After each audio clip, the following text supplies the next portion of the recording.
आज हम बात करेंगे पूजा खेड़कर के बारे में, जो आईएएस फर्जीवाड़ा मामले में सामने आया है। वो एक देखिए भारत का टॉपेस्ट एग्जाम है, UPSC, union public service commission. इसको कैसे नकल करके आईएएस बनने के कगार पे चले थे पूजा खटकेरा। मैं ये बतलाऊंगा कि पूजा खटकेरा लगभग 11 अटेम्प्ट दिए हैं।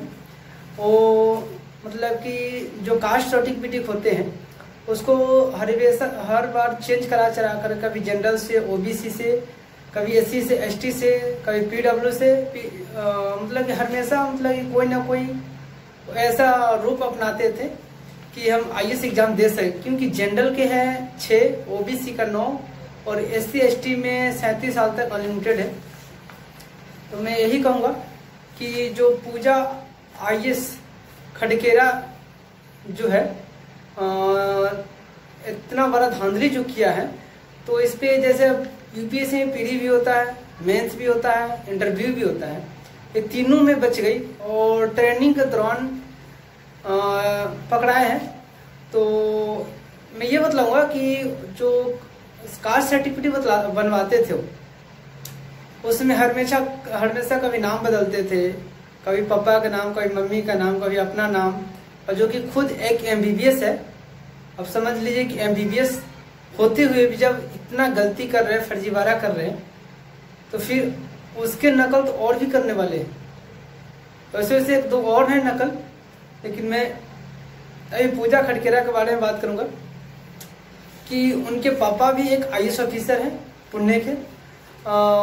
उनके पापा के प्रॉपर्टी कम से कम 40 करोड़ सुनने में आया है, और पूजा खटकेरा के नाम से प्रॉपर्टी है 17 से 18 करोड़। उनकी मम्मी की प्रॉपर्टी है 8 से 10 करोड़। फिर भी कास्ट सर्टिफिकेट बनवाने के पीछे रीजन क्या है, तो मैं इस पे बात करूंगा।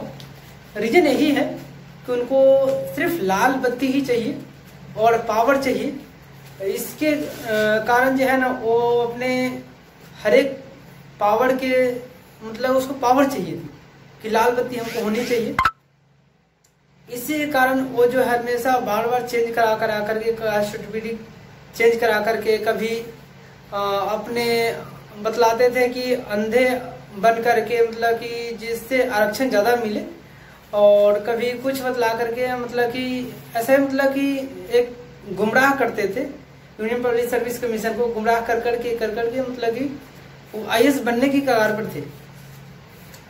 तो लास्ट में आखिर आईएएस बने हैं, लेकिन यही है कि वो जो बने हैं उसका फिर कोई नतीजा नहीं निकला, क्योंकि उनके पास इतना प्रॉपर्टी होते हुए भी अगर कास्ट सर्टिफिकेट बनवाते हैं तो कहीं ना कहीं फर्जीवाड़ा ही है। नाम बदलना बार बार, कभी कुछ करना कभी कुछ करना। तो ये पूजा खटकेरा जी के एक अपनी चाल थी, और उनकी इतना प्रॉपर्टी होते हुए भी उनको कास्ट सर्टिफिकेट बनवा रखे थे। तो हमको लगता है कि ये बहुत बड़ी गंभीर समस्या है। इसके पीछे मैं यही कहूँगा कि उनको कड़ी से कड़ी सजा होनी चाहिए, जो गलत नकल करके, क्योंकि इससे क्या है ना, समाज पे गलत इफेक्ट पड़ते हैं। गलत इफेक्ट पड़ने के ये भी कारण हो सकता है कि हम इसमें एक बोर्ड का भी मैं इसमें दोषी मानूंगा।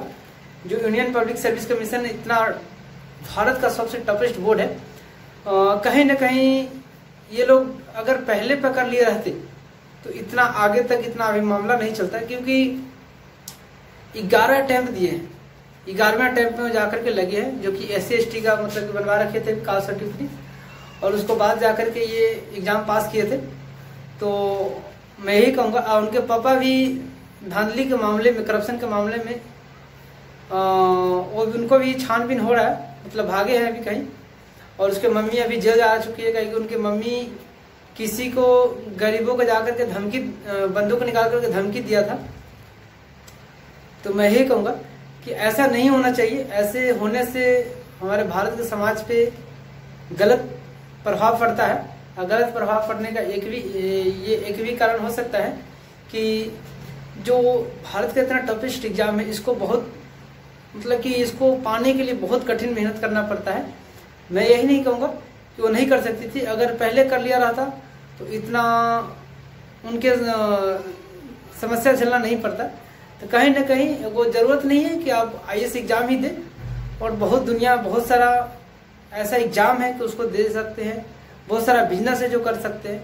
ये नहीं कि आईएएस के लिए किसी के ऊपर हम ज़बरदस्ती फर्जीवाड़ा करके हम कहीं पे चल जाए, तो ये नहीं हो सकता। कहीं कि आईएएस का एग्ज़ाम इतना आसान नहीं है। आज नहीं पकड़ाते, कल नहीं पकड़ाते, कभी ना कभी पकड़ा ही जाते आप।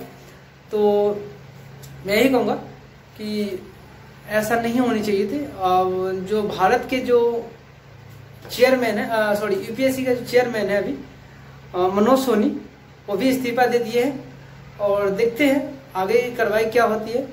और हम यही कहेंगे सरकार से और यूपीएससी का चेयरमैन जो बनेंगे यूपीएससी के बोर्ड से, कि उनको कड़ी से कड़ी सजा दिलवाए। कहें कि उनको दिल्ली में एफआईआर दर्ज करा दिए है उनका नाम से, और देखते हैं अब आगे क्या होता है।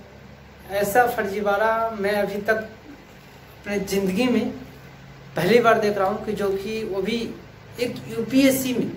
हाँ, भले छोटे मोटे में तो चलते रहते यूपी, पुलिस में, टीचर में तो खैर आम बात हो गया हुआ, लेकिन यूपीएससी में ऐसा फर्जीवाड़ा मैं पहली बार देख रहा हूँ। तो ये बहुत गंभीर समस्या है। चलिए ठीक है।